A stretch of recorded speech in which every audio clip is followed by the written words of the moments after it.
महाभारत की कहानी दुर्योधन और 5 सोने के तीर एक शिक्षाप्रद कहानी है। महाभारत का युद्ध धर्म और अधर्म का युद्ध था।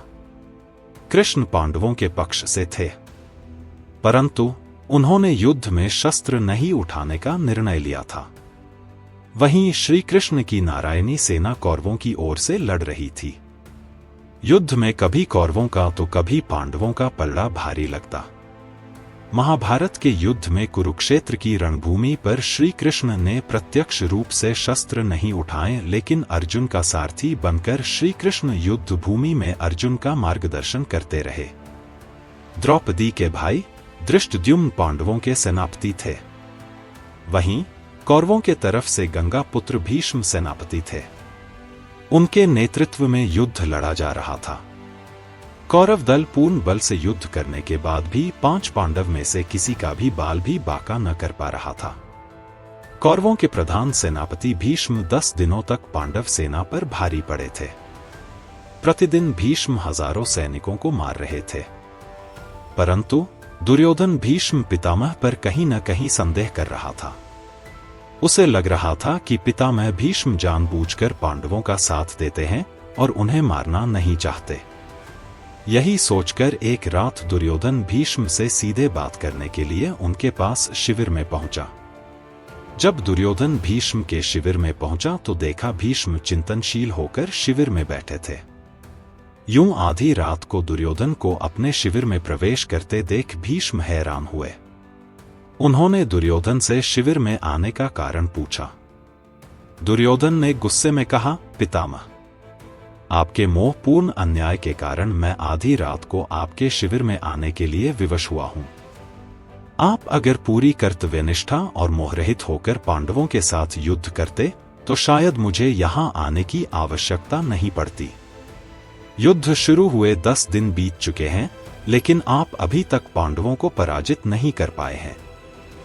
आप संसार को दिखाने के लिए युद्ध का अभिनय कर रहे हैं। आपको आज भी पांडवों से अति प्रेम करते हैं और आप मेरे सेनापति होते हुए भी पांडवों को युद्ध जीतते देखना चाहते हैं। अपने बारे में दुर्योधन के मुख से ऐसी बात सुनकर पितामह भीष्म बहुत दुखी हुए। दुर्योधन के मुख से कटु वचन सुनकर भीष्म ने दुर्योधन से पूछा, तुम क्या चाहते हो पुत्र दुर्योधन? दुर्योधन ने कहा, पांडवों की मृत्यु और इसके लिए आपको अपनी दिव्य शक्तियों का प्रयोग करना होगा।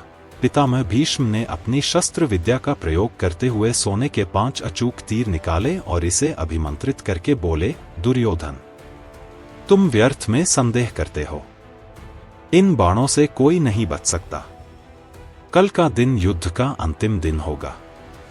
एक ही दिन में 5 पांडवों को इन बाणों से समाप्त कर दूंगा। फिर पांडवों के मरते हुए युद्ध का परिणाम तुम्हारे पक्ष में होगा।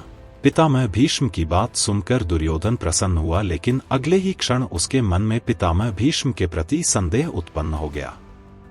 कपटी दुर्योधन भीष्म की बातों को सुनकर प्रसन्न तो हुआ, परंतु अब दुर्योधन को भीष्म की बातों में भी छलकपट दिखने लगे। दुर्योधन ने भीष्म से कहा, पितामह, आपकी योजना बहुत अच्छी है, किंतु मुझे फिर भी संदेह हो रहा है कि आप इतनी जल्दी और आसानी से पांडवों को मारेंगे। हो सकता है आप मोहवश या प्रेमवश उन्हें ना मार पाएं। अतः आप इन बाणों को मुझे दे दें। मैं युद्ध भूमि में आपको ये 5 बाण दूंगा और आपको आपके कर्तव्य की याद दिलाऊंगा। तब आप पांडवों का वध मेरे सामने कीजिएगा। दुर्योधन की बात सुनकर पितामह भीष्म ने 5 अभिमंत्रित बाण दुर्योधन को दे दिए। दुर्योधन अपनी संभावित जीत पर बहुत खुश था।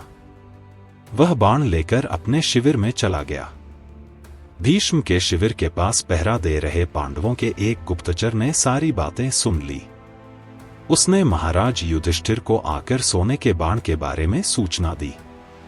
तब भगवान श्री कृष्ण भी वहीं थे। युधिष्ठिर ने भगवान श्री कृष्ण से कहा, हे गोविंद, पितामह के इन तीरों के प्रतिकार हम कैसे करें? इस बात को सुनकर श्री कृष्ण युधिष्ठिर संग तुंगरथ ही अर्जुन के शिविर में पहुंचे और अर्जुन को पूरी घटना बताई।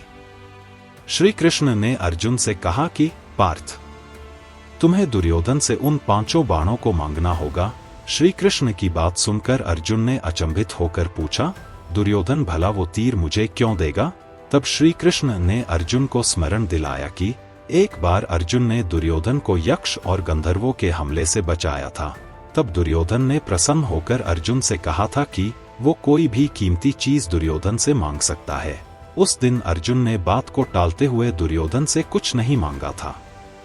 अब वो समय आ गया है। अर्जुन को श्री कृष्ण की बात सुनकर सब स्मरण आ गया। युधिष्ठिर की आज्ञा से अर्जुन दुर्योधन के शिविर में पहुंचे। दुर्योधन अचानक अर्जुन को अपने शिविर में देखकर सशंकित हुआ। अपनी शंका को छुपाते हुए जोर जोर से हंसते हुए दुर्योधन ने अर्जुन से कहा, आओ अर्जुन आओ, क्षमा मांगने आए हो क्या? तुम्हारे प्रिय पितामह ने जो तुम्हारी सेना के साथ किया उससे भयभीत हो क्या? इस रात्रि में आने का क्या कारण है? बताओ, क्या सहायता मांगने आए हो?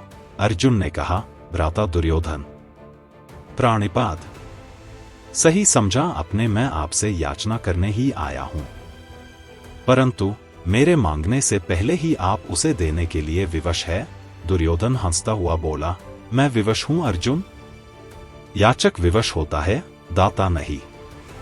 परंतु कोई बात नहीं अबोध अर्जुन, तुम मांगो। अर्जुन ने दुर्योधन से वह 5 बाण मांगे, लेकिन दुर्योधन ने अर्जुन को मना कर दिया। तब अर्जुन ने दुर्योधन को क्षत्रिय धर्म स्मरण कराते हुए उस घटना को बताया। कैसे अपनी प्राण रक्षा के बदले दुर्योधन ने अर्जुन को कोई भी बहुमूल्य वस्तु देने का वचन दिया था।